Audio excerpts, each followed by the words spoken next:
The training, organized by CARE International in partnership with Ministry of Health at Hunter's Nest Hotel in Arua City, brought together journalists from Arua, Terego, Maracha, Zombo, Nebbi to strengthen accurate public health reporting and community awareness. Philip Katabarwa, the team lead situation awareness at Ministry of Health, says although Uganda has been declared Ebola-free, West Nile remain at high risk because of its close border with DRC, where thousands of Ebola cases have been recorded. It's very close to the DRC. We have a very good relationship with our colleagues and people from the DRC.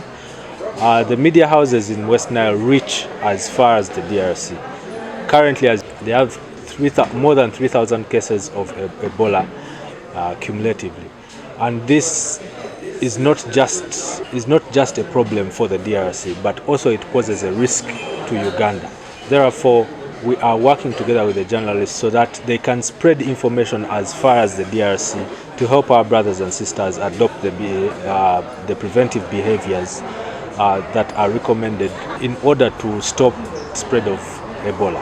Polly Ongom, the Assistant Resident City Commissioner, Arua City, calls for continuous mindset change from the media houses in the region to empower the Congolese communities. We have to now also supplement security deployment together with a mindset change. So what we are also doing alongside deployment, for which we are welcoming you to join us as journalists, we are now talking to the community along the borderline. They should now know that if they go to Congo, they are capable of contracting the disease and bring it this side. Or they are capable of getting the disease and they themselves die in the process. Authorities are urging border communities to maintain preventive measures, including hand hygiene and avoiding unnecessary cross-border movement. This is according to Amaga Bernard, Arua City health educator. This problem of Ebola outbreak is a very serious issue. Uganda is at a very high risk. West Nile is at a very high risk, specifically because our neighbors, the outbreak in DRC is still very, very active.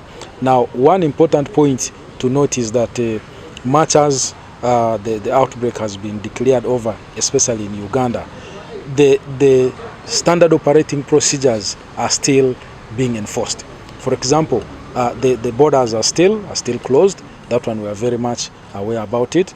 And then the markets that are along the border points, they are also still closed.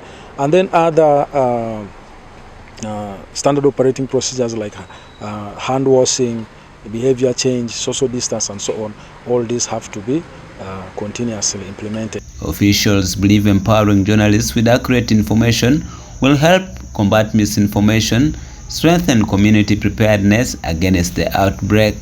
Some of the journalists welcomed the initiative wholeheartedly. Many of the times we have been finding it very hard as journalists to report on issues of Ebola. So I think for me, with this training, I'll be living here when I'm already empowered with knowledge. And what remains for me is to inform the society with the right information. News of Pure John Paul reporting.